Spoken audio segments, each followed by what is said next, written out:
Welcome to Starfleet Boy. Audience, please attend carefully. There are lots of spoilers for Star Trek in general.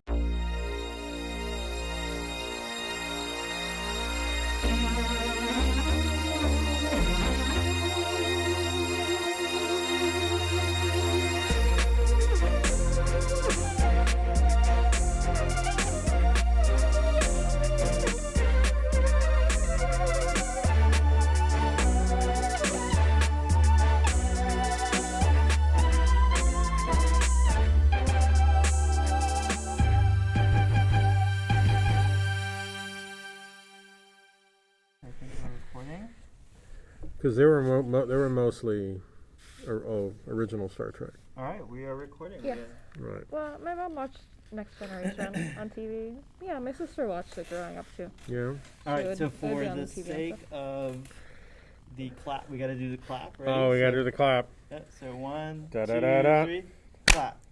1, Da da da da. 2, 3, clap. Da da da da da da da da. No, it's da, different. Da, da, What? It's different from that one. Okay, fine, we'll do that one. Da da da da.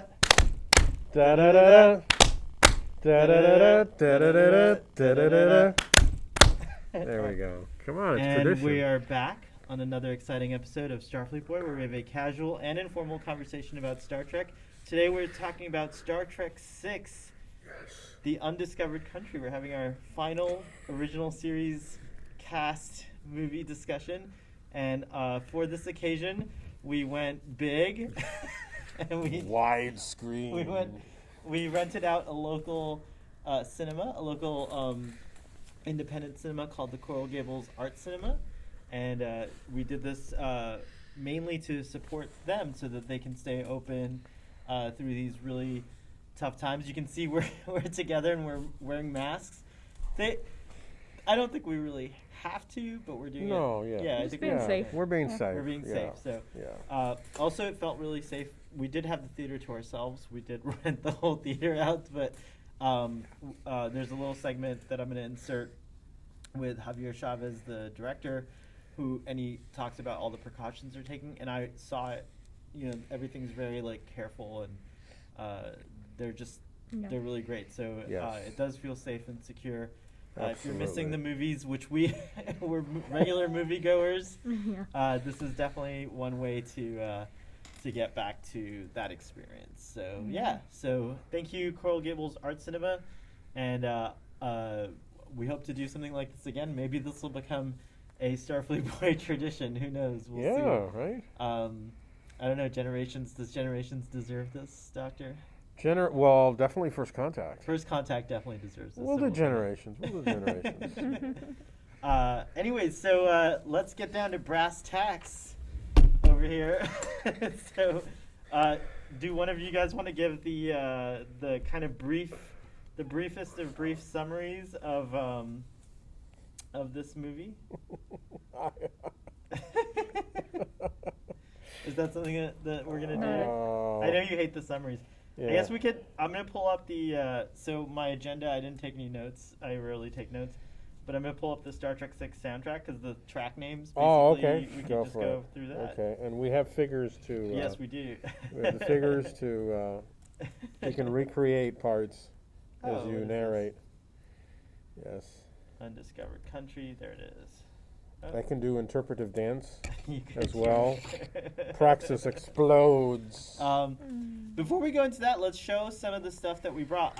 So since we're here in a movie theater, I've had these since the movie was released. And I'll go a little closer to the camera just to kind of show. Oh, this is cool that we can do a show and tell. Yeah. So these are the lobby cards from the original film. Oh, you can't. Hold on. These are the Do lobby you want cards. me to present them? I'll be the Vanna White. Oh, you can, yeah, You totally. can hand me one. That's perfect. There we I go. love Thank it. you, babe. Thank you. These are the lobby cards for the original series, and actually, there's a little history of lobby cards on the back. Let me read that real quick. So it says.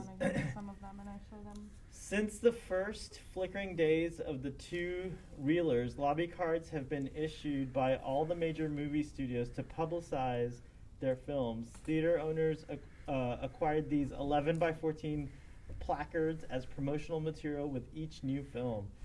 Lobby cards came into being in 1913. Wow. These are not that old, but they're practically that old. Huh. They were made in the original vertical format with soft tones of brown, purple, and blue tinted images. The standard number of lobby cards printed ran from 6 to 8 in a set, one being the title card, the accompanying images being the scene cards. Even though enormous quantities of these precious lobby cards, they're precious, They're very precious. were printed, the majority was discarded after the movie had played its run. The remainder of known scattered lobby cards have fallen into the hands of movie memorabilia collectors. The constant search and trading keeps existing cards in circulation. So yeah, here I'll hand you.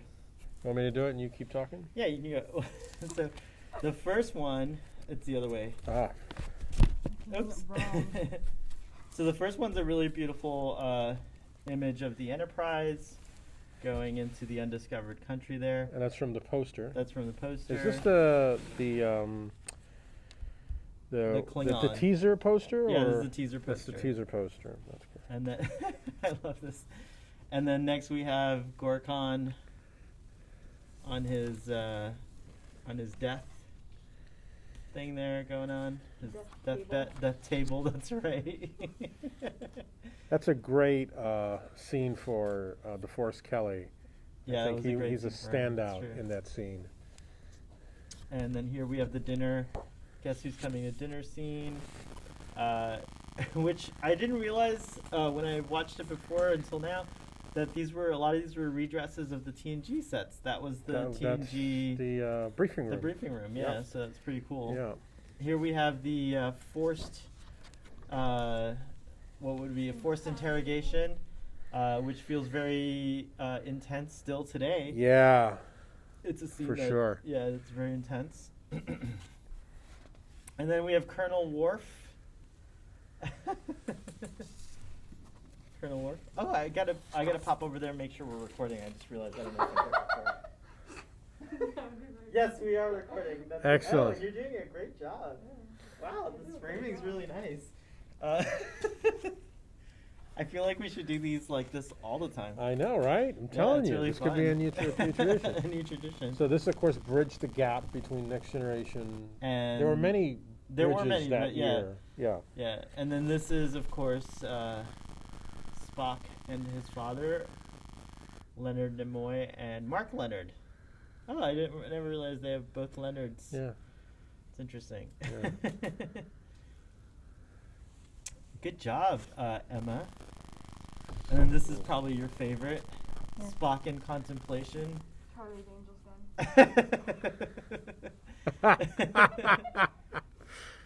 That's a great photograph of Leonard Nimoy. I Yeah, would it's pretty definitely cool. frame that. That's a. I should look into something because they are starting to yellow these, so the archival.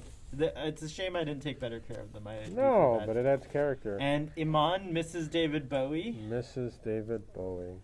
Can't believe William Shatner got to make out with Mrs. David Bowie. That's pretty impressive, I Yeah. guess. Yeah. And himself, again, essentially.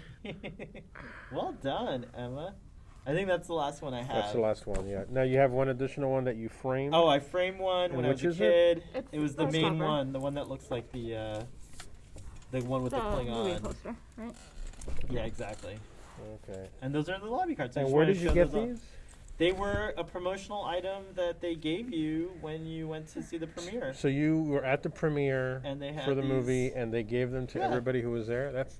Yeah, I don't Do know you how. remember what theater it was? I went to go see it it was, yes.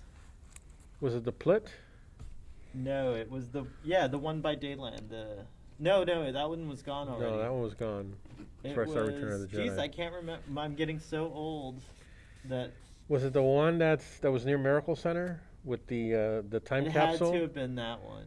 It had to have been that one. That's where I saw Star Trek 3 Yeah, I with think the so. red seats. Remember to talk at the. I appreciate you talking Oh, at me. with the but- red with the red velvet, the red velvet. The red velvet. Delicious. Mm, yum. Delicious.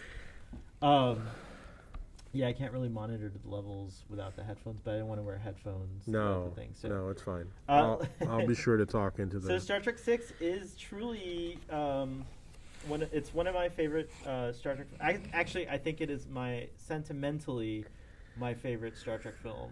I do like Star Trek 2 a little bit better for the themes and the battle and I just really love Star Trek 2, but I have to place this one as my favorite because just the fact that and this is not something you see. This is kind of something that I've always been kind of expressing that I would love to see happen for the TNG crew, but it felt like a goodbye film. Yeah. It felt like they were saying, this is it. This is the last time we're all going to be together, and it ended up being true. Of course we get Scotty and Chekhov and Kirk back in Generations, but as far as the whole crew goes, it was the first time. It was the last time that we saw them together in a film, and it just felt like they were having fun. And then that sign off at the end, of course, which is just very emotional and very kind of epic. And then sadly, I think DeForest Kelly was the first. He was the first to pass after this, so yeah. he passed away not too long maybe after the film, and then we lost James Doohan. Right. And after that, we lost Well, Leonard Nimoy. So we only Nimoy, have Nichelle Nichols, Walter Koenig, and William Shatner, and right of here. course George Takei left over from the original series. Right. Right. Yeah, so it's pretty important. And I also just think that it's the last kind of hurrah for that kind of style of film as well. There's no CG as far as I could tell. There's none at all. There was Models. everything was models Yeah. and practical effects and Practical makeup effects. and things like that. And it looks great. it looks looked great. It great. still holds Praxis up. exploding. Matte paintings they still use. Matte painting. The bird of prey. The explosion of the bird of prey was And when so I good say they the last reused it in And Next when I say Generation. the last of this kind, I meant for Star Trek. I mean, of course, there's other films Yeah. that were being made at the time, Yeah. But yeah, Indiana Jones actually. That was the other thing. No, that was Star Trek 5. This wasn't it. Star Trek 5 came out at the same time as Indiana Jones. Yes. If I'm not mistaken. Yeah. You're But right. yeah, it was just really kind of it's a quintessential bookend. It's a perfect bookend Perfect. to the Star Trek original series cast and crew and characters, and I just love it. So yeah, that was my little hot take introduction. Do you have anything to say about it, Doctor? It was done for the 25th. Oh, the 25th anniversary. It was the that's 25th right. anniversary. And we just celebrated the 53rd, right? Was it the 53rd or 54th? Yeah. Yeah. And I think really it was the I think it was the best, I guess, anniversary that of Star Trek that I've lived through, because also at the time of Star Trek 6 we also had unification That's on right. Next Generation, That's where we right. saw, and it had ties to what was happening on screen. So we had Next Generation bringing Spock. Oh, I should have brought that figure. So celebrating it on television, and tied in with Star Trek 6 on the big screen. So I didn't realize that. That's pretty cool. Yeah. So I mean, I knew it at some point, but I just forgotten about it. yeah. I mean, they really haven't done. I mean, I know Star Trek Beyond was timed for the that was timed for the 50th, Yes. but we didn't have we had anything a- on television. We didn't have actually did Discovery. We didn't have yeah. we didn't have anything else. We have to go back and watch it, but you and I think, did a State of Star Trek podcast for the 50th where we were kind of complaining Yeah. that there wasn't more There wasn't more done. done or more Yeah. compensatory, like a reunion. We were talking about how great the Doctor Who. Right. We were 50th. comparing the Doctor Yeah. Who, which they pulled out was- all the stops. I feel this is the last time Star Trek. This and the 30th. The 30th But the 25th really felt like felt it was special because it special had a because movie. Of course, it had a movie and a closing of an era. And a stuff closing like- of an yeah. era. And I agree. I wish Next Generation. I think Star Trek 6 set the bar for how these things should end. Like, it goes beyond Star Trek. Like, I wish Star Wars wouldn't it have been great if Star Wars had somehow? It did. Return of the Jedi was the last Star Wars. But we didn't get the sign off. Oh, you know no, what I I'm know. saying? Yeah, Like yeah, I mean, that's true. everything about I don't think you can You do know? it again without referencing this because I can't remember another instance no other. of like a sign off like this. No like, other. You know, I mean, of course you had the old films where you had like, you know, the ensemble cast and they all had their picture at the end. Like, I think Right. maybe Baron Munchausen comes to mind that has that kind of a ending, you know, or whatever. Yeah. But this is like there was nothing like Nothing this like because it. there was no So unique. other than Bond, but Bond never ends. Like, Bond that's- never right. Bond never Never ends. ends. You know, like- That's right. But Fortunately. and neither does Star Trek, but this is a definite marker, like a milestone and an ending in a way of an era, if you will, Yeah. of Star Trek. it's what do they call it? An inflection point? I like that. Yeah. This is yeah, and actually the movie gave me some comfort. The words of Spock, you know, because right now we're going through a tumultuous time. Change that. scene. Change. Right now is an Yeah. infection point. Right now is an inflection point. No, an infection point. Oh, An an infection infection point. point as well. Jeez. Yeah, but Sorry. she's here all week, Sorry. folks. And the words, you know, and listening to it, especially in a movie theater, you know, you're so involved in what's going on screen. And I love the fact that, you know, I was very comforted by Spock saying, you know, the universe will take care of itself. You know, The have universe faith. Will unfold as Will it unfold should. as it should. Right. But at the same time, he's not saying that as a passive, someone who's just passively letting it happen. Like he is trying to be involved in shaping the future. There's so, a duality where you do have to act as you feel you should, but ultimately there's so many variables that the universe will unfold as it should. Right. Right. Exactly. So he's trying to express to Valeris the idea of that at once you can be both big and small, I guess. You know, that duality, which I think it's hard for her to grasp in that moment. I think there's a lot of people today that are maybe Valeris, and we need to be more Spock. Oh, I like that. You know, Why doesn't do it you ever think? work out for poor Spock with his?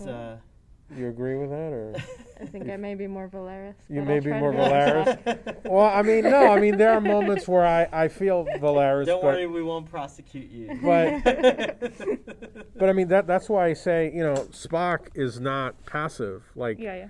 Spock is trying to initiate change, Yeah. but if it doesn't happen in his time, he has faith that it will happen in time, Yeah. in the universe's time.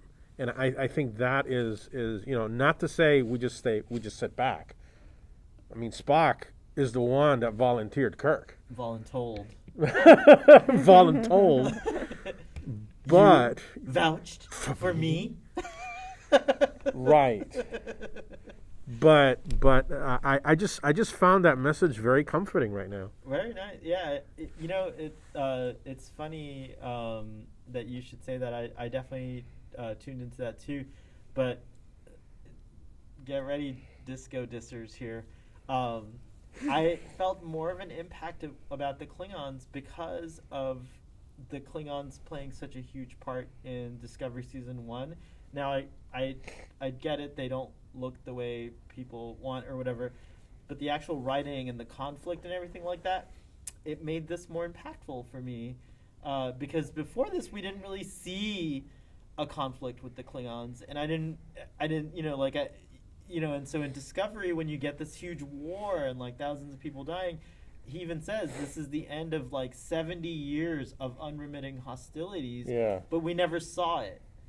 You know, you got Kruge, okay, right? Like, you know, and things like that. But in Star Trek Discovery, I think, you know, love it or hate it, diss it or not, it does add similar kind of, you know, depth to now scenes like this, and then also the fact that, you know, Spock is doing these things and his, you know, stepsister is not around to see them. It's like an interesting thing. So in season 3, I'm excited to see if anything from Star Trek 6 comes into play, where maybe Michael Burnham is reading about what Spock did, because now he's long deceased, and so maybe she reads and she sees that he brokered peace between the Klingons and the Federation, and for her that might, in her time, there is no peace with the Klingons, right? So Right. I think that would be an interesting. Right, and her adopted father, of And course. her adopted father, Sarek. Right, Yeah, exactly. right, yeah. Sarek. Sarek, yeah. So yeah, so disco dis away, but I think that it adds a little color. No, I mean, I think that's what's great about rewatching these things, and is that it does. This movie, I think, continues to enhance everything that comes after. Yeah. This movie. It's a fixed point in a Star fixed Trek, point in and it's Star a good Trek. place to go back and reference, because it is actually, from a writing perspective and things like that, it's also the culmination of the adventures of these characters. So even if you see nothing else, and your first movie is Star Trek 6, I think it can pique a lot of interest in exploring these characters as well. What did you think, Emma? I really enjoy the movie. I think it's great to see them all together again. I love to see George Takei have his own ship, you know. Of course, Yeah, we all it's a wish we saw huge more of coup. that, but, you know, I love him and his tea, which has turned into a great meme. But yeah, like, I mean, he really, you know, he plays a really important role in this to make everything happen as it should at the end. Like, he plays a really integral role, which is And in really real great. life, George Takei is a captain of society of sorts. I mean, what happened with him is it's kind of like parallels Star Trek, where for the longest time he never, you know, he always wanted a ship. That was like his goal, and he finally got it. And in real life, George Takei, I'm not trying to, like, you know, necessarily highlight any of the myriad tales of like how he between he and Shatner. But George Takei and Shatner are now on equal footing as far as like their influence and their fame is concerned. Like, I think George Takei has more. Yeah, actually, you're absolutely He right. has a lot more I would social media agree. presence and Yeah, sadly, influence on the William younger Shatner generations. has kind of become like a get off my lawn type of individual, and George Takei is showing a different tone for an older person. Don't get me wrong, I'm sure George Takei has a short temper too. I mean, Yeah, at that sure. age, you start to like have less room, you know. But he's probably a lot classier about it. Perhaps. I To mean, tell someone to get off his I mean, lawn. I mean, I'm a huge fan of William Shatner, so it's really hard for me to critique him. But I'm not blind. Like, I definitely do see. We read his books. Yes, we read. His We read Shatner's books, books, so yeah. we know that we know. Sadly, or maybe Yeah. no, not sadly. Aren't they all ghostwritten? Did Shatner fully write any of his books? I mean, there's obviously some ghostwriting going on there. I think so. yeah. Maybe- I don't know if But I it's mean, a obvious. lot of it is just like he's just recounting stories. That's so true. Oh it yeah, doesn't you're take talking about. much. I thought you were talking about his novel. Sorry. Oh, well, yeah. Yeah, go ahead. No, I wanted to talk about the opening, the opening sequence to the film with the opening credits and everything, and I just want to give a mention to Cliff Eidelman. I think this is one of the Oh, most yes. original. I remember when I went to see it, there was no, you know, I think up until now you had like only Star Trek 4 and Star Trek the motion picture, Star Trek 4 and Star Trek 5 are the only ones that start with the fanfare.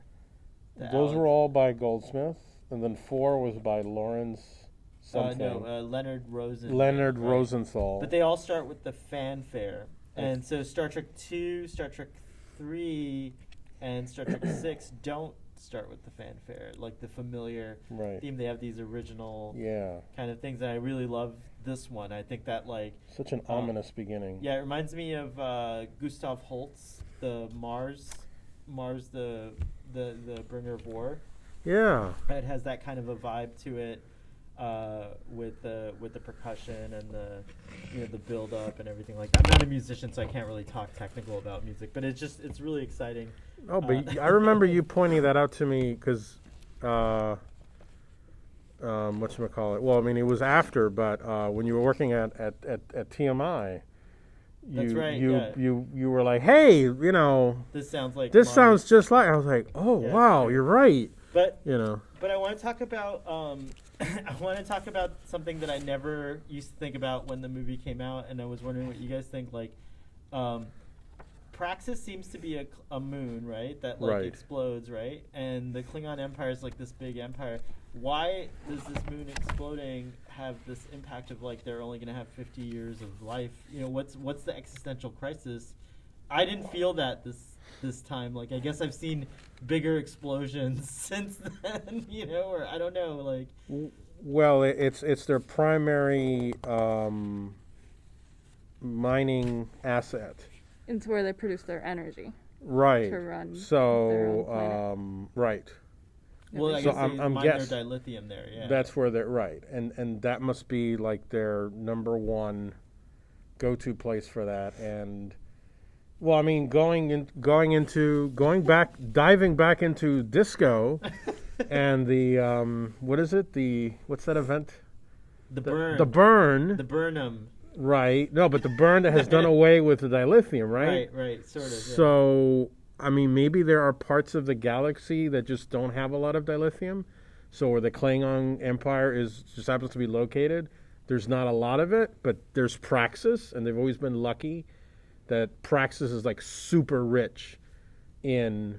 That was always dilithium. how I interpreted it. Impression. You know, like the Federation probably has to, you know, work twice. Maybe it works twice as hard to get their dilithium, but the Klingons, they've always had Praxis, and And they're they losing some- that. They need some high-speed electric charging, solar-powered charging stations by now. I guess. I know, right? I guess what's Have some missing- planets or satellites out there that will get the solar power and then be able to charge really quick. Like we can charge our cars in 40 minutes Yeah, now, I mean, think. the Discovery has the Spore Drive, and that's probably going to come into play. I But think the going back to- Klingons need a Green New Deal. Yeah, man. they do. Going back to this movie, though, I guess what was missing,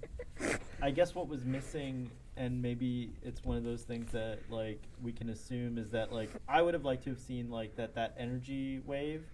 When by the time it got to the Excelsior, it was obviously like more diminished or Yeah. whatever, but maybe it knocked out a few other planets and things like that, and really Oh my decimated. God! You want to go on Picard level? Well, Picard hasn't even actually like fully realized. Like, we still don't really understand.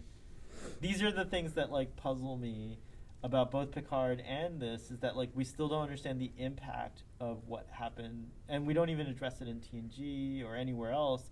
Like, yes, Spock says it's an existential crisis. They have like 50 years left before they go into chaos or even start dying. It's like they're gonna die actually. Right. Yeah.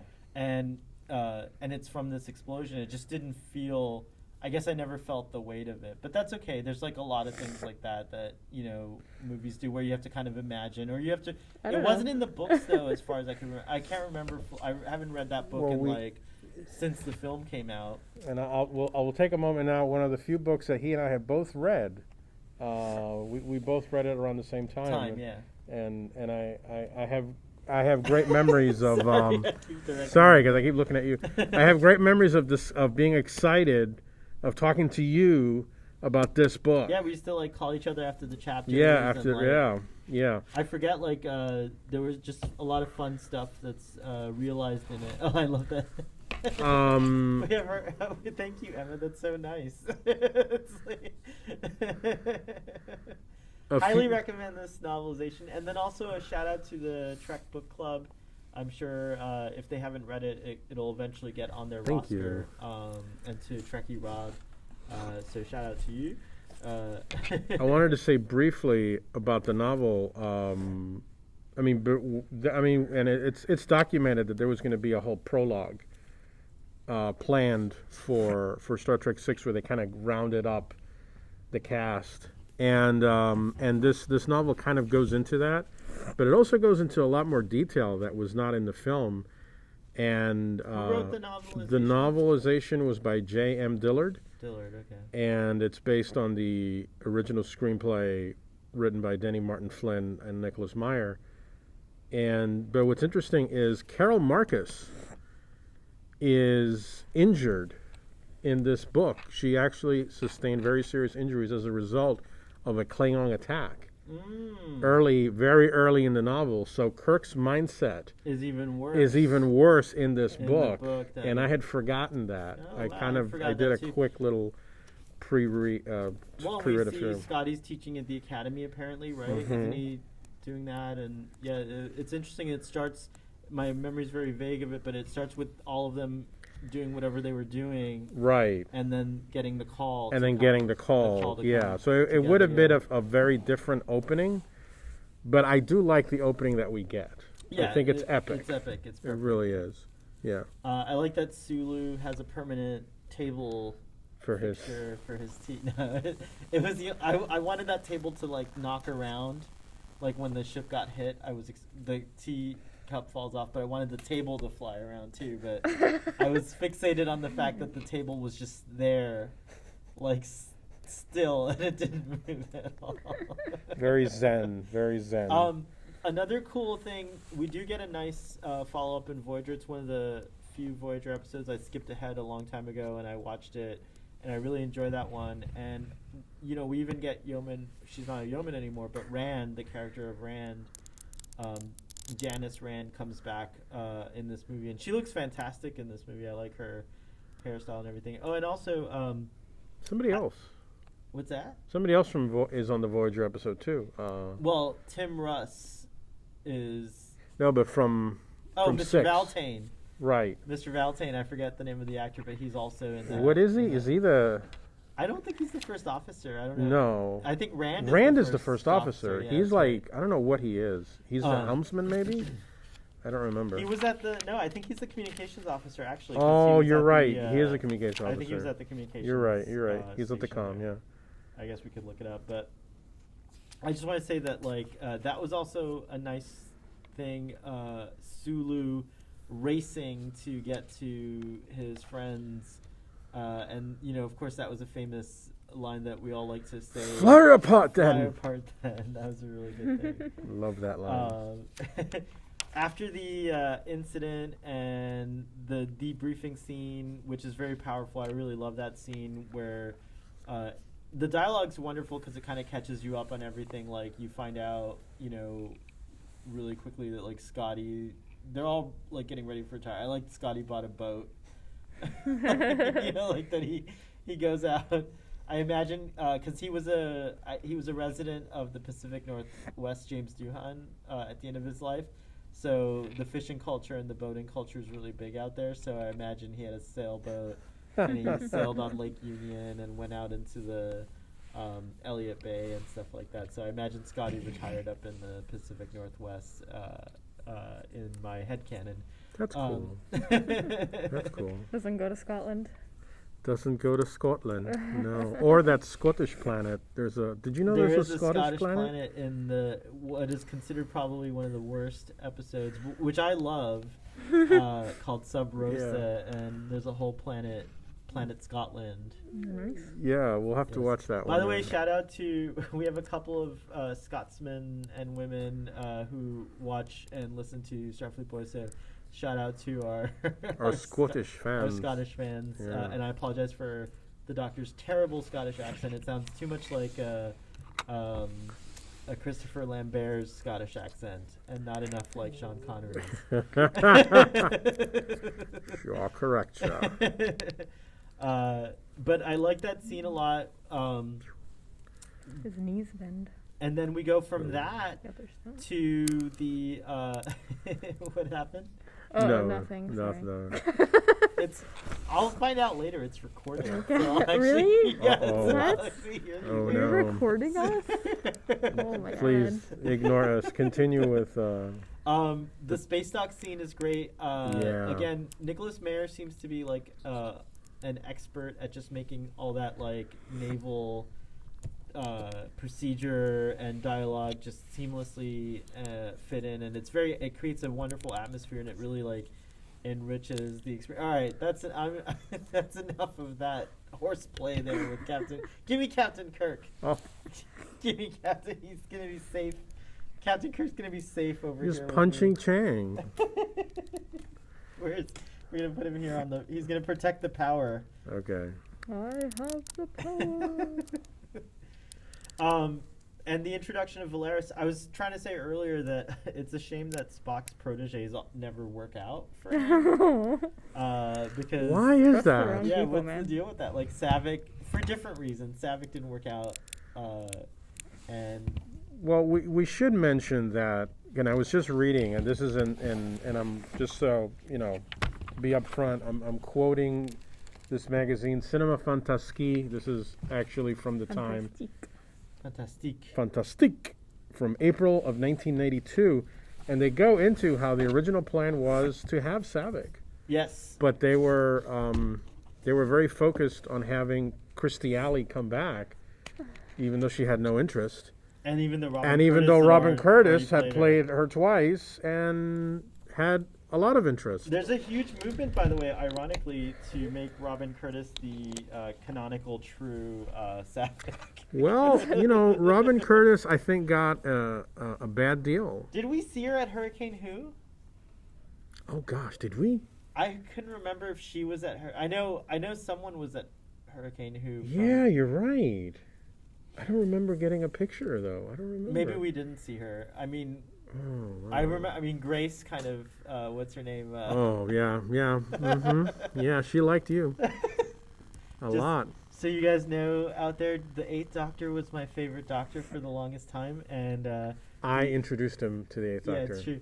And then the companion for the Eighth Doctor, Grace, we had an instant chemistry. It's Yeah. really nice. Yep. I noticed that. Yeah. Anyways, that's that's totally a sidebar that we gotta stay on track here, guys. We only have a little bit of time here. Okay. Anyway, so the clearing all the moorings scene where they leave space dock, I really like that scene. The music. The music's really great in that scene, and just like Captain Kirk gives no shits at this point, and you can kind of see it really clearly in that scene. What did you guys think of that scene?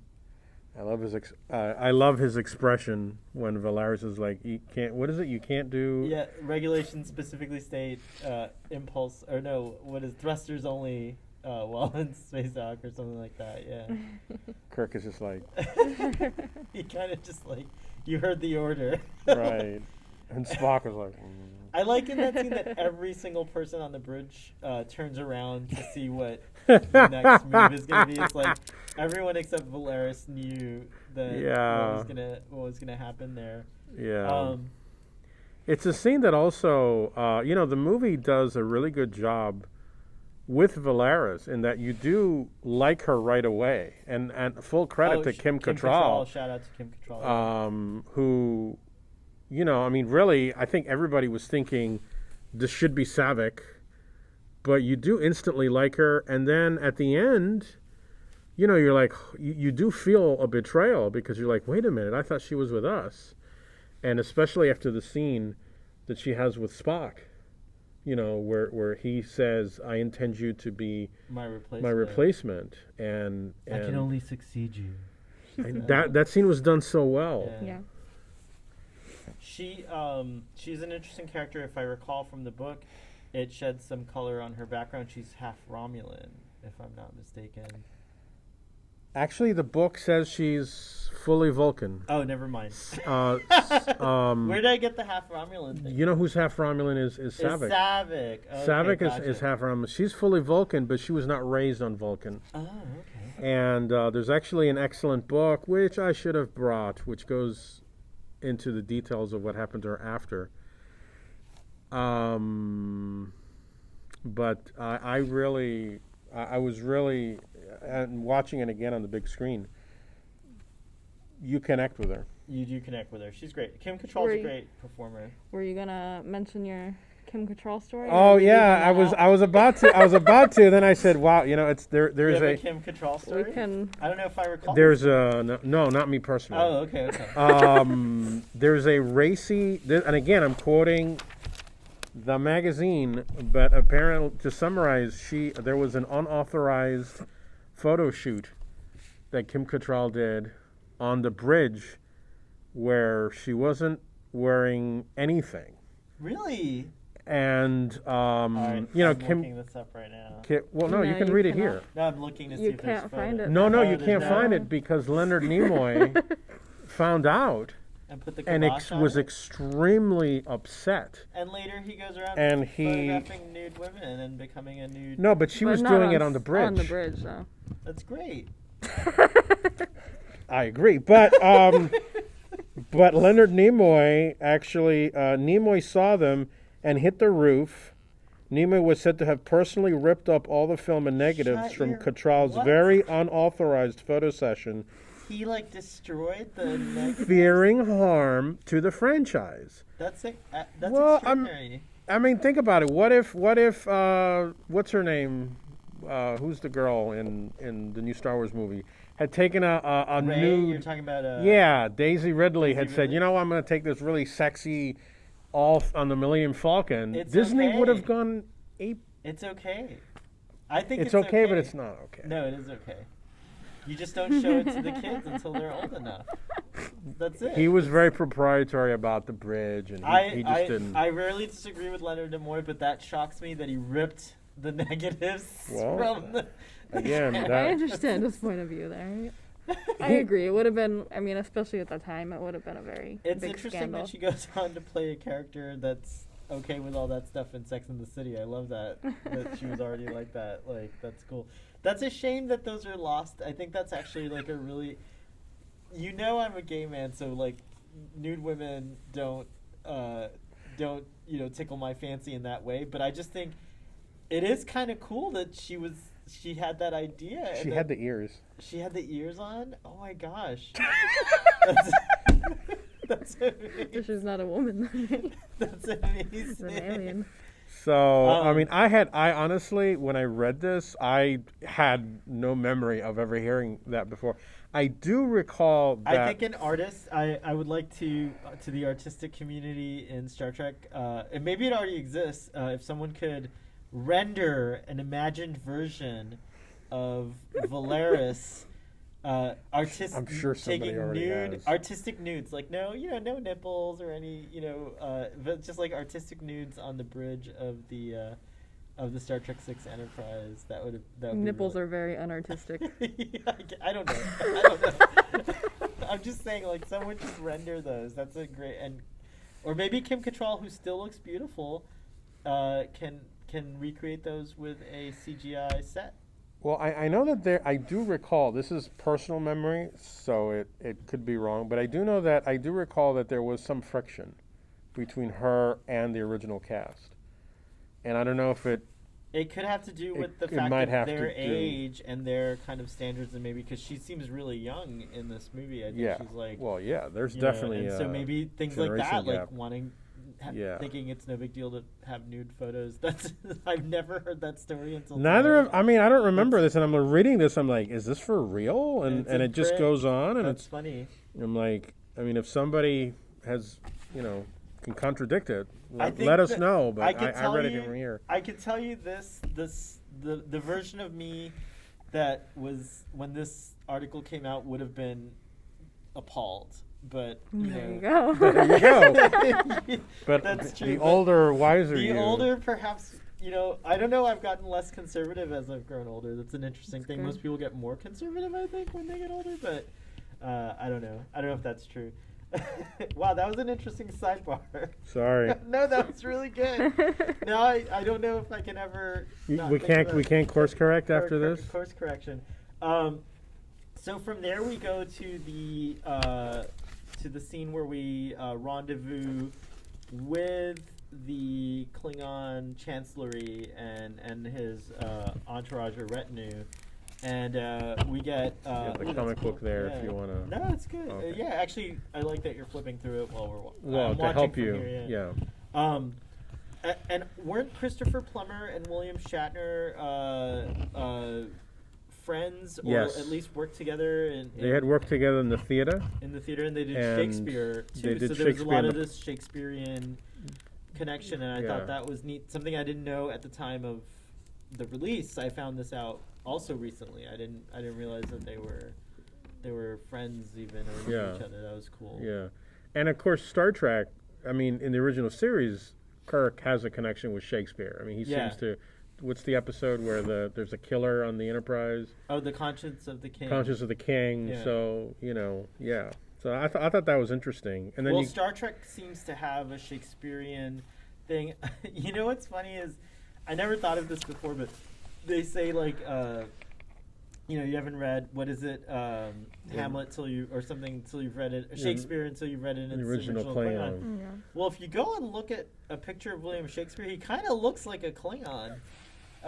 With the, no, I'm just kidding. Not that not this era Klingon. No, I'm just kidding. Maybe Shakespeare was a Klingon. Has it been translated to Klingon? It has actually. Wow. But they were claiming it's the Yeah, original Klingon. I No, don't know. but she's asking if Yeah. if Oh, I think there is. Yeah, there I think is. There's like a Klingon translation. That would be cool. If there isn't one, there should be one. That's a really the cool thing. the language. Hamlet was the one they were quoting, I think, right? Yeah, the language, I guess, consultant, the guy who pretty much came up with Klingon, said that, I mean, this is how detailed they get into the construction of these languages, you know, for movies like Star Wars and Star Trek, is that he said that the construction of Klingon actually was prefaced on the idea that they don't have they don't have to be in the language.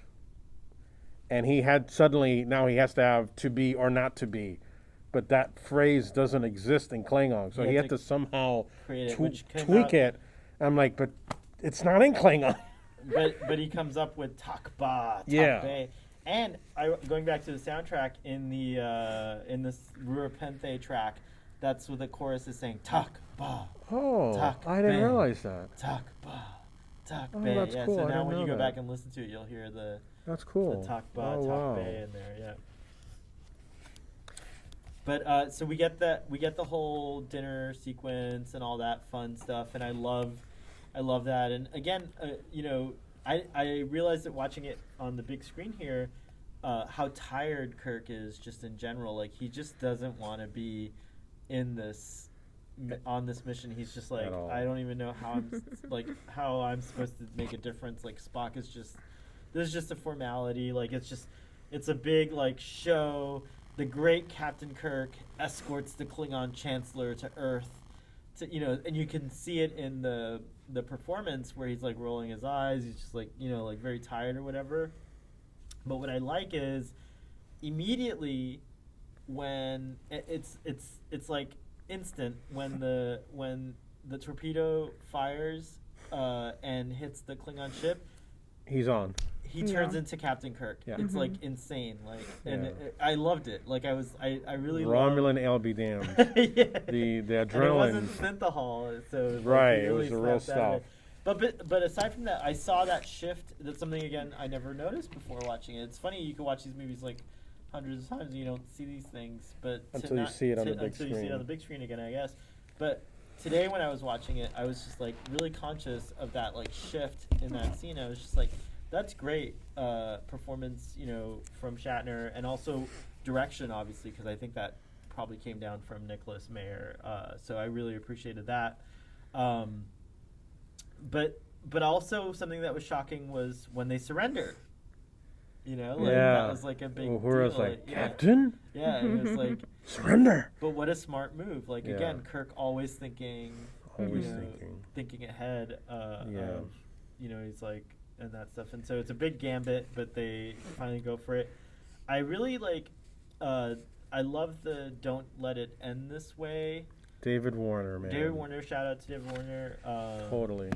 And you know, he plays great. By the way, Rosanna DeSoto reads her lines in Klingon beautifully. Like, Yeah. in that one scene when she's like interacting with her generals and they're showing the map and everything like that, just the way she does the Klingon is really fantastic in that She's scene. great in this movie, and I love jumping ahead to the end when she says, "You've restored my father's faith," and she says it with such conviction after seeing how obviously, you know, understandably, you know, she reacted to what's happened to her father. I mean, she really is a great casting with her. So yeah, I agree with that completely.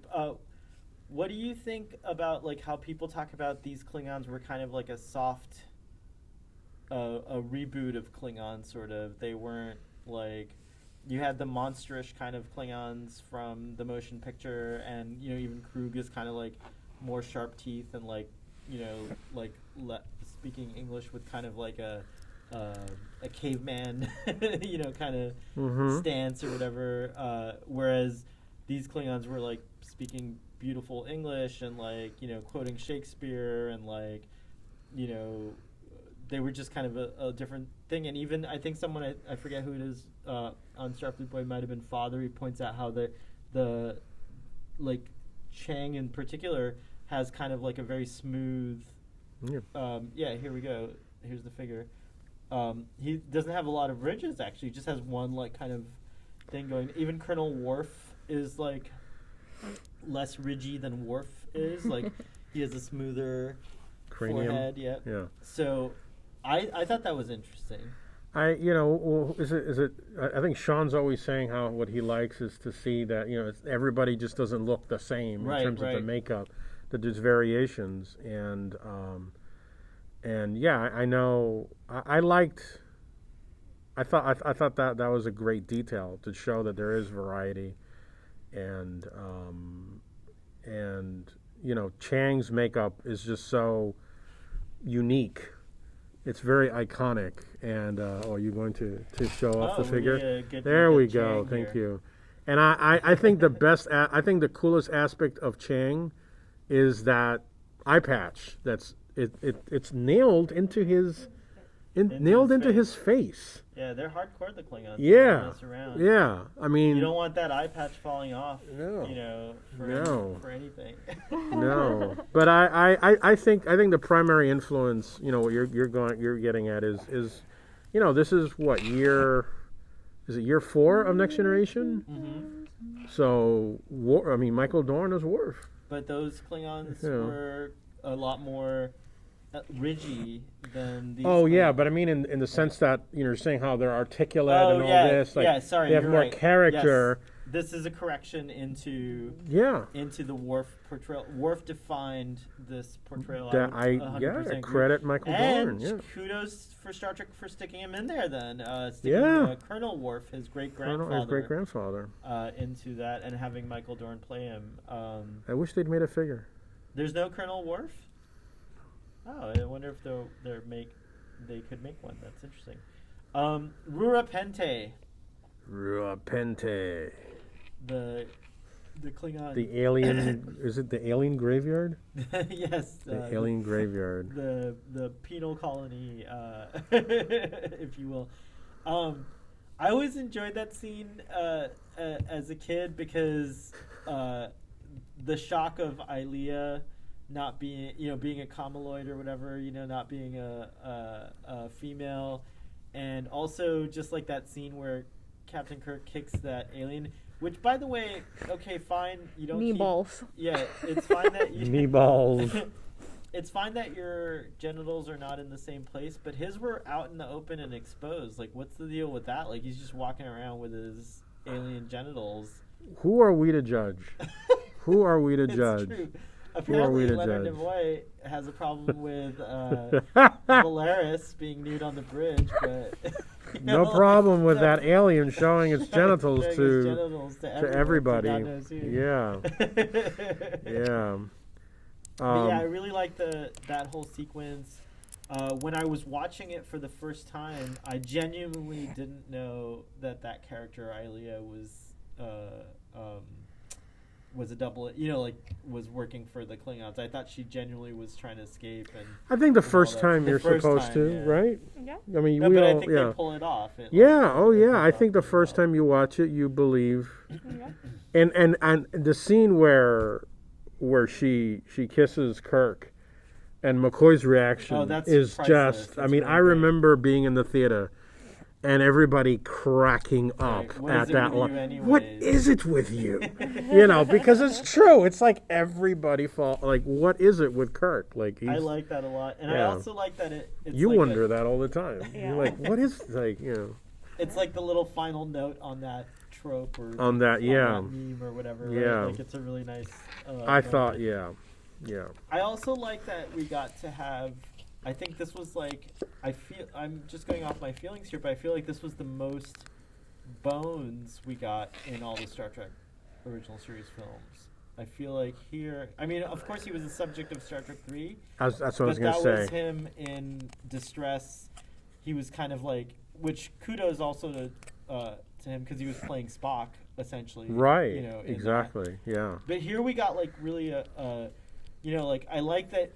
I like the whole thing that he's just like trying. You know, he's very insistent that like he was trying to save. I like what he says about, you know, Gorkon being the last hope for, you know, peace in the way he viewed it, and just like the vulnerability. I like that they like he gets challenged. It's heartbreaking actually when he's like, you were incompetent, like, you know, because you don't want. You see it in his face. Yeah, It's a really, heartbreaking scene. yeah, he So doesn't. all of that, yeah. Yeah. I think we got really a great exit, you know, performance from DeForest Kelly. No, you know, we can't expect anything less. But I just felt, for some reason, Dr. McCoy here was just like he got a really great amount of time. Yeah. And like held his own against, you know, Captain Kirk. Like I thought that was really great to have that dynamic going on too. It was interesting that they separated Spock from the trio for this, even, you know, and you had Bones and Kirk, and, you know, it was just an interesting. I just thought it was interesting. It was an interesting dynamic Yeah. because you typically you never want to, like Star Trek V was the opposite. Star Trek V it was All almost three of them. Yeah. it was almost like just the three of them and Yeah. the hell with the rest of the supporting Yeah. cast. And this movie corrected that and not corrected but just went in another direction, and the movie greatly benefited from that. I agree. Yeah, like I feel like everyone got like a highlight moment. I mean, like Uhura's lines were just great. Yeah. You know, Yeah. the thing's got to have a tailpipe. Like, you know, there's like a lot of quotables in there. I was reading up on the making, and speaking of lines, there was a couple. She did not want to. She was the character who was supposed to say, "Guess who's coming to dinner," Oh. but she refused because of that's a reference to the movie and with Sidney Poitier and all that stuff. Yeah. Oh, and yeah, and right. she and Brock Peters both had issues with some of the racism in the movie. Their characters, like they felt uncomfortable. Like Uhura straight out said, "I'm not saying that line." Nichelle said, "I'm not saying that line." Interesting. And they gave it to Chekhov, and then Brock Peters, he had difficulty playing Admiral Cartwright as being so racist against Klingons. But Nicholas Meyer really wanted him because Brock Peters is in To Kill a Mockingbird. Right. So he wanted that iconography of Brock Peters is playing a character saying this, like to drive the point home. It's very complex because it does turn the themes that we associate with real life racism on its head by making the Klingons the subject of the racism that the Federation has towards, or the biases and prejudices that the Federation has towards them. So yeah, that's very interesting to find out that the actors were uncomfortable. Maybe that's a good thing in a way. I don't know. That's a really interesting thing to think about that I hadn't even thought about.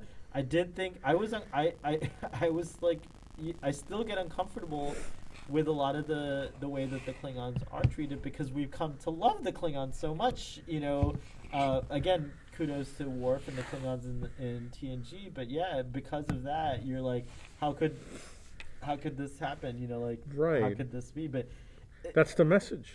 What do you think about Captain Kirk's journey in this film? A lot of people like to say that this is the film where Captain Kirk comes to terms with his prejudices and his racist feelings towards the Klingons. I think for me, when I look back at Captain Kirk, I never thought of him as like someone who was racist, but like I think that like in Star Trek 6 it works. Like William Shatner pulls it off, And I think it's important that an iconic character should have such a fatal flaw, because it does make people look at their selves. You know, we all grew up with like varying prejudices and things like that, and I think this movie made me realize, ironically, my own prejudices growing up were against my culture. Like, ironically, I had a lot of prejudices against Pakistanis and Indians, even though I am one. So I was like, pretty messed up there. But You're saying but when you saw the movie at the time? at the time, At the time. it made me think about my own Interesting. prejudices, and that's the focus of it was against my own people, ironically. So I don't know what that means. I don't know. This is not the show to unpack that fully, I don't think. could but be. It could be. I'm over it now. Right. No, yeah. I love my culture and Indian and Pakistani culture, because this movie got me to think, like, why do I have all these biases and like prejudices, and like why do I feel that way? It didn't come from my parents, by the way, or anything. It just something that developed from how I think at the time, if I'm not mistaken, like the Gulf War might have been close, or there were just in general there was a lot. The Gulf War was my senior year. Yeah. The anti-Islam sentiment was growing in this country and things like that, and oddly, as an American, I took on those prejudices, even though even though I'm of that culture. So it was a really interesting thing, and this movie and Captain Kirk's fatal flaw here opened my eyes and got me on the journey to like kind of address those things. So I thought that was really important. And I wonder if there's any other. I'm sure there's other fans that like kind of woke up to their own prejudices and things like that when they saw this in Captain Kirk. So I think it's a powerful statement. I think it's really a great thing that they did. I completely agree. And whenever I find myself in a situation like that, where I have to confront my own biases or whatever, I do think of this movie. Because Kirk is a hero that you grew up with. We grew up with as a kid, and to see Kirk. And you understand, and that's the thing. You understand why Kirk feels the way he does. A Klingon did murder his son, but that one Klingon doesn't represent all Klingons. And I think, this movie goes out of its way to show you, we shouldn't demonize a whole culture. Which, maybe the original show, I mean, like you were pointing out earlier, the original show, we really only had the Klingons, 2 or 3 times. Yeah, it wasn't. And they're almost always the villains. Yeah. And you had Star Trek 3 where they were the villains. So it was very easy to demonize them. But credit to Shatner's performance and to Leonard Nimoy for coming up with and Nicholas Meyer for coming up with the idea. And to go into this deep dive where you have a more rounded view of Klingons and the Federation. Gene Roddenberry didn't like the movie, Right. when it was presented to him initially, in the script, because he was like, no, the Federation doesn't. But going back to Discovery and stuff, we are seeing, shades of that, which is more realistic. I mean, not Discovery, Picard. Yeah, Picard. There are a lot of people that say that when they watch Star Trek, they want to check out of reality, and they don't want a mirror of like reality, and they're saying that they want that Gene Roddenberry quote unquote like perfect utopian, like people get along really well. Everyone's utopia is someone else's dystopia. That's true. That's really great. That's Wow. true. It's not my quote. It is a quote. No, but it's true. What you just said is true. I mean, someone's utopia is someone else's Yeah. dystopia. Yeah, that's a really good point. It's a very good point. But I think the movie has a wonderful message. It really does. And I think A powerful one, certainly. yeah, For some. yeah. So we escape Rurapente, and there's that whole, scene. I think this is the most we've ever gotten of Klingons too, a variety of Klingons, which was also something delightful about this movie. Like, I can still remember like Brigadier Kurla. Like I don't know the actor who plays him, but the character stands out. Yeah. You know, and I like that character a lot. I loved how he was just kind of like like at first he's like very on guard when Kirk and Bones beam aboard and they're like, we're trying to help, and he's like, come with me, you know. So it's like there's just these like aspects of it. I also loved, and I try to remember this as much as possible because Star Trek gets really meta, but it is a Homo sapiens only club. I mean, like, and naturally because it's a story that is meant to appeal to human beings because we don't know any others right now. There's human beings are all there is in our reality. But I really loved Star Trek 6 pointed out like the whole thing of like the human centricness of the Federation and Star Trek, and even though you see a ton of different species at the end, like more than we ever have actually. Yeah, it was to the magazine. it was really great. But it's true, Star Trek itself. I thought that was very meta because Star Trek itself is just like focused on mostly humans, Bipedal, and so again, another kudos to Humanoids. Discovery that broke the human ceiling finally, and we have a lead character that's very alien, not just like pointy ears or like a ridge on your nose. Saru is alien as you can get, like short. It's like it's really cool. That is so to me, I think that was another interesting thing because I do kind of like, I don't know if like, it's a fine line because I think that does, like, my mom had a tough time with Saru. Like, she just is horrified by the appearance of Saru. And so, like, I do think it is a fine line because you do want characters you can relate to, and like it's harder to relate to like a completely alien character. But if you keep watching it, you do relate to him. Saru is a very relatable character, and so I'm just glad that Star Trek finally is not human-centric in its lead characters by the time of Star Trek Discovery, which is really cool as well. Yeah, I mean, Saru. When I see Saru, I think I can't help but think of the animated series, and how they did put in. I forget what the name of that. He's got 3 legs. Oh yeah. Oh gosh. Mabel. I don't know. No, it's. I can't remember. Arix. Oh, okay. There we go. Yeah, I was trying to really. And I forget what his species is, but yeah, and then they also had Acacian.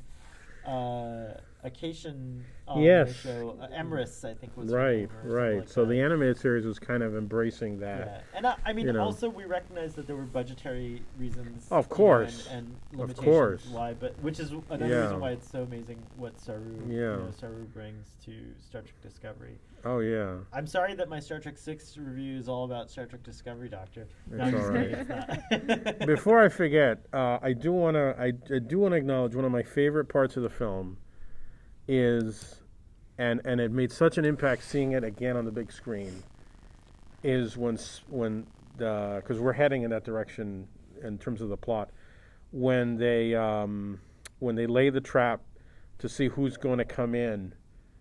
And try to kill Burke and Solomon or whatever. Right. And it's Valeris, and Spock is there. And I can't recall another moment in Star Trek where Spock is so angry. Except in the original series, but yeah, this is like the angriest, yeah. But this is the angriest you ever see Spock. Because he is personally betrayed by this. And the way he just knocks the phaser out of her hand. It's so angry. Yeah, and it scares you. Well, I guess it scares I guess you. that leads us to and then it continues into the interrogation scene, and Leonard Nimoy is just such a powerful performer because it's a violation. It's like Star Trek's famous for these like mind rapes, right? Because poor Counselor Troy, I don't know how many times did she endure it? Yeah. She has to go through this. No, I'm not going to say it. That's too much. Can we stop mind raping women in Star Trek and maybe mind rape someone else? No, I'm just kidding. I mean, I am not kidding, but it's a really intense scene. It does feel you do feel the violation happening, and it kind of like, you could tell it kind of steals a part of Spock's soul to do it. Like at the end of it, he's just like very like defeated you know. Yeah, because he didn't want to go there. Yeah, he didn't want to go there. He didn't want to go there, and his feelings for Valeris are obviously he was very complicated. Fond of him. It's his protege. It's the person he intended to replace him, right? Or, to continue his right. His it's so important. Spock's time on the Enterprise. He predates Kirk even. Yeah. He served on the Enterprise under Pike. Yeah. And then continued to serve with Kirk all the way to. And then he himself was captain on Star Trek 2. He's the captain of the Enterprise. Right. That's right. Right. So he was serving as captain as well. Yeah, so. but like not just aside from that, this is a long time to spend on a ship. So yeah. For that line when he's like, nature abhors a vacuum, and he's like hoping for her to be his successor on the ship is very powerful. It would have been interesting. We never got the series, but it would have been interesting if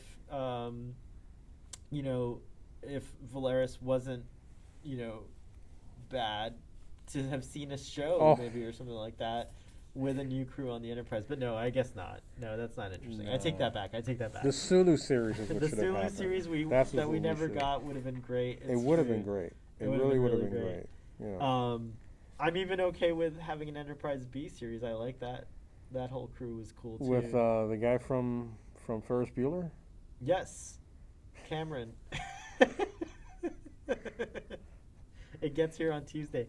But ironically, there was a Sulu aboard that ship too, so that would have been a cool story too. Getting Damara Sulu's. Would that series have been Ferris Bueller coming on? Would that have been Ferris Bueller coming on board the Enterprise B and trying to get that captain to just like, hey, take a day off. Take a day off. Where would they? Where would they tour? Where would they go? Just go to Chicago, I guess. There we go. They go to Chicago. Chicago. Right. That would have been. I would love to see Matthew Broderick in Star Trek. We got Christian Slater though. Yeah. So why don't we cool. have Matthew Broderick on Star Trek? Am I correct in remembering that was supposed to be Ben Stiller, not Christian Slater? No, it was always Christian Slater because his mom is is one of the biggest casting directors in Hollywood. Really? She's I think it's Mary Jo Slater. Oh yeah. And that's his mom.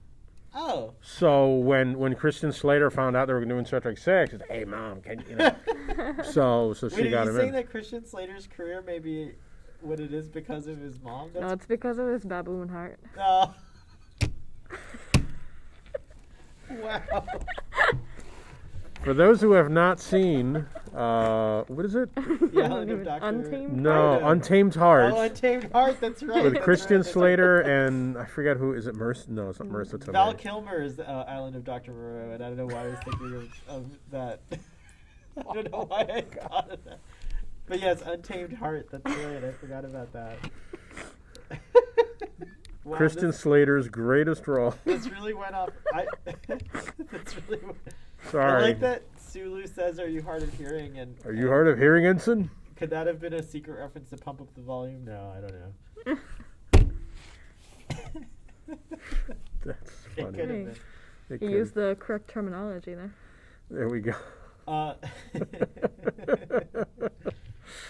So yeah, we were talking about that scene. Oh, and so then of course we get the climax. Yes. And it was actually a great, like, watching it again on the big screen. It works. The battle works really well. Yeah.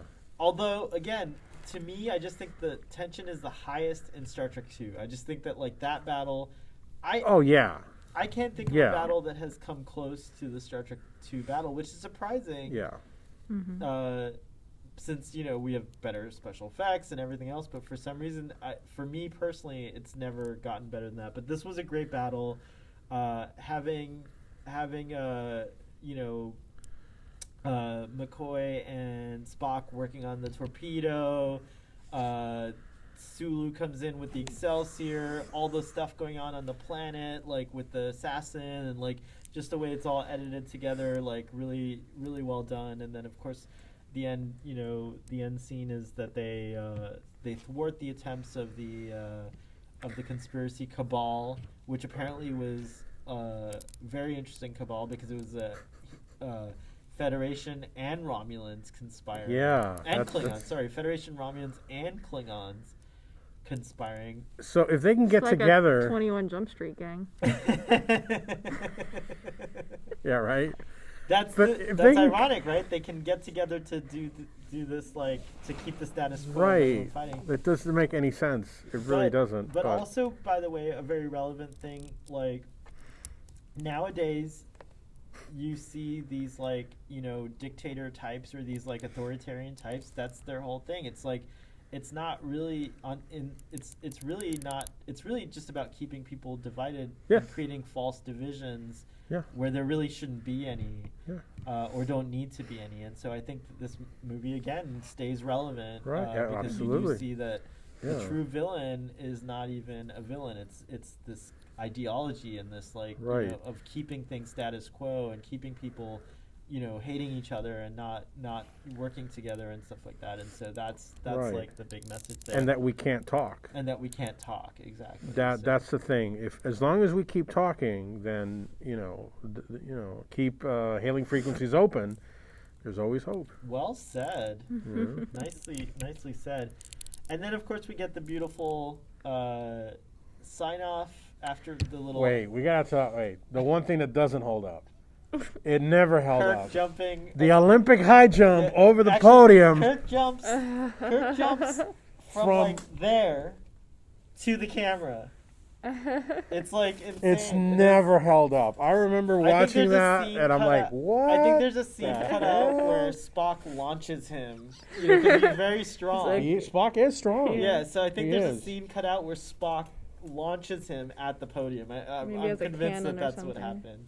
We saw the The original theatrical. theatrical. We of course, Release, but we- and well, the first time you saw it was the director's cut, which has some scenes that I did miss. There is a scene, like you pointed out, Odo, Colonel West, Colonel West Renee- is completely Renee cut. Auberjonois, The may late rest in Renee peace, Auberjonois, is completely cut out of the movie because there's a scene where they remove the mask, And also the debriefing was gone, right? the debriefing is gone, and we also didn't get my favorite part where Kirk, where Scotty and Spock are talking about. Scotty is telling him, "No, we have all of our photon torpedoes. Oh, yeah, the inventory scene. The right. inventory is there," and then Valeris comes in, and I think she suggests that Valeris had her father killed, and you mean Azit-Burr. right, Valeris I think suggests that Suggests Azit-Burr that, had her father killed, right. and Spock is like, "Where do you get that from?" And then Scotty says, I was like, she didn't shed a single tear. I think Spock is like, Klingons don't have tear ducts, which of course we know is not true because Klingons. oh. Well, they cry all the time on TNG. They do? Well, Worf does. I think Worf. Worf? cries. I When could've does Worf sworn. cry? We'll have to go back and look at this. I don't but think could have Worf sworn there's a cries. Worf crying scene. No, I can't think of a Worf crying scene. Klingons don't cry. Klingons don't cry. Yeah, yeah. They don't cry. Oh my God! If Brent Spiner, if you're listening to this, there's your next. That's your album, there's your album. concept album. Klingons don't cry. Yeah, that's a good point. Yeah, we didn't see those scenes, but the movie still works. But I do Oh no, prefer, I love do it. prefer those scenes. I think did those miss them scenes, as well, yeah. Yeah. Oh, and the other thing that doesn't hold up is I don't buy the phaser. Chekhov doesn't know. Like, we didn't know. Yeah, yeah. That was such a weird. I don't know. That was strange. That's weird. Yeah, little things like that do not Weirds hold up. me It's out. true. I do love the crewman Dax scene, by the way. That was really good. If the shoe fits, wear it, and then he Are drops you it. Yeah. familiar with Russian epic And of course Cinderella? there Usually Russian. And I like the close-up shot on Valeris. Yeah, 'cause I think it is Russian. There's so many versions of Cinderella. I don't think we can track it. Sorry. Well, go ahead. Chekhov is notorious for giving everything Yeah, to everything's credit. Russian. Yeah, credit to the Russians for everything. So it's true. I think Cinderella predates Russia. Yeah. Maybe The- it's probably. Probably, yeah. Yeah, I mean, I likely. think a story like that has just been around for thousands of years. So we get the sign off. We get Sulu saying goodbye, to and thanking Captain Kirk and wishing him well, and then we get the That's not in the movie. what's not in the movie? They don't hug. Yeah, look, they hug. That's not in the movie. Yeah, it is. Yeah, She hugs him. yeah. You didn't see the hug. I didn't see it. I Didn't don't they remember hug? the hug. I don't remember the hug. I can't remember now. Now, I, You know. this is And how the bad my comic memory book is. does not have the Olympic high jump. He just kind of like He kind of runs over there. yeah, That's funny. yeah. It's not. Anyways, the Enterprise is being decommissioned. You get that really nice. Walk. Sorry. You get that really nice. Man, you guys, I'm sorry. hold it together here. We're almost at the end. I Almost couldn't. at the end here. Like, I love the comic book book. of No, it's sounds. awesome. This comic book, the Onomatopoeia? artwork's really good in it. I'm just looking over here. Yeah, right. It's not bad. Yeah, yeah. I'm sorry. Go ahead. Go ahead. Sorry, That's we're part of stealing. Starfleet was a casual and informal Shaboom. conversation. That so fit with I your get it, song. I get it. Shaboom, Shaboom, shaboom. shaboom. Shaboom, shaboom. So we get the decommissioning of the Enterprise, and we get Spock's, famous go to hell, and then of course the second star to the right line, and it's all just like very like perfectly Star Trek and of that era. And then I love that you get the correction by Oh, Kirk. Yeah. Kirk, from where no man has gone before to where Yeah. no one has gone before, and I love that because Mhm. It's here. it's just like it beautifully. If we didn't get Generations, it just beautifully connects to the TNG in all these like wonderful, subtle kind of ways. Because TNG, of course, changed that. That was an iconic. I remember there's a big controversy about how could you change where no man wow. has gone before. It means human, and I was like, yeah, you got to change it. It's got to be where no one has gone before. So it makes sense, so it's very cool. It's very fitting that it's in this movie. The whole point about this movie is how we do have to change and adapt, and and adapt the way we speak and the way we say things. Like, mankind no longer. You can just say we're no one. We're no man. It Right. makes sense to say we're no one. Just like not to like go too far off. I had earlier before we started recording, I was like, maybe we shouldn't get into the Ailea and her, gender stuff. I think that's like best suited for channels like Jesse Gender, who is very educated on that stuff, and I think you guys should definitely check out Jesse's channel. But I would just say for me, like, I'm learning all the time, especially with like pronouns and things like that, and so I think it's wonderful that we do have to change. Like, it's important because it just makes sense. Like, when you really come down to why you're sticking to these like binary associations, it all comes down to like just a sense of tradition that doesn't need to be there. Like the right action is something I like to speak about a lot. It's from Arthurian legend, and just like the Knight's Code and everything like that. And so you always have to kind of weigh mores and kind of like traditions with right action, and I think that's something that's important, and Star Trek always kind of does a Right. good job of. But what I like is that this movie also shows how it can be. It can be difficult. It can. Well, Because Spock, that's what Spock's talking about, and Kirk, in that scene is, and McCoy, him, and it's not instantaneous, and we shouldn't hate people just because they're not there yet. I mean, those people need to come to it in their for time. sure. Kirk Yeah. came to it that's his arc in this Well, movie. Yeah, He it's came true. to it eventually. I think Gorkon Yeah. said it best. If there is to be a brave new world, our generation is going to have the hardest time Exactly. Yeah. living through it. There's and nothing and truer that's than that. true, and Right. that's the true thing. We Right. sometimes, when we come up with, when the younger generations do some things that we don't understand, like, we'll sometimes quote that. That's Yeah. like, it's like And there's things that we did when we were younger that we That- look back now, we're that our like, parents were like, yeah, Yeah. it's just we a did part that. of the Yeah, human it's condition. it's part of the human condition, It's true. and we need to just understand that, we shouldn't just, what do they call it, cancel people. Just no, hold on, intentions are important, and I think this movie shows that you have to give people time to adapt and to change, and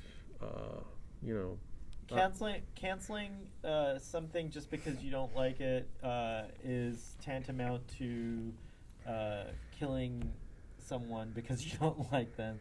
Why not educate them and see them grow. Right. And like you Yeah, know, yeah. I do think that people should be shunned for bad behavior, though. Yeah. I'm Oh, all absolutely. for that, Absolutely. but- Yeah. But Yeah. yeah, just like dismissing someone, I would rather see someone be redeemed and learn than Right. just be dismissed. It's, Right. It's true. I agree. The movie's Um, filled with lessons to take. I mean, and as Star Trek, at its best, always does. Excellent. You know. Well, this was a lovely. Well, we got to say, of course, the sign off. So we'll sign off now too with a. Do we? Yeah, we can Sign just the do screen? ours. I guess maybe you You're- guys could send. Backwards. Maybe you guys could Yours is send. very easy. Your signature is very. Maybe you guys could send me your signatures and I'll tack it on to the end of Alright. this video. Somehow make it fly. I don't know if I can do all those things. I don't have a lot of that technology or whatever. But I really enjoy. Thank you. You brought this concept to my attention because you guys celebrated your anniversary here by watching Eddie and the Cruisers 2, Yes. and that Shout sparked Shout out to John Cafferty. that sparked this idea, which was delightful. It was really fun way to We had support fun. Yeah. a very awesome independent establishment, a movie theater here in our hometown, in Miami, Coral Gables, and so hopefully we can start a trend across the United States with this, or across the world, because Go rent a theater. go rent a theater. Go rent a Go theater. rent a theater. Yeah. Yeah. But at the very least, we're certainly going to do. We're going to do this again. We are going to do this again. I think we should do this It's gonna happen for again. generations. Yeah, I think maybe generations, but first contact for sure. For will- like, sure. as you And said, then so, after that, I don't know. Well, everyone, we appreciate you hanging out with us. This was a different kind of Starfleet Boy video. I don't think we've ever really done this before, so I hope you liked it and enjoyed our chaotic setup and conversation here. So live long and prosper, and we'll see you next time. All right. Yay! All right, we're gonna Awesome. stop the recording. Which is fun. It's okay.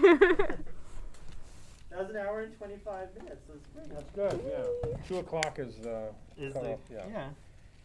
All right.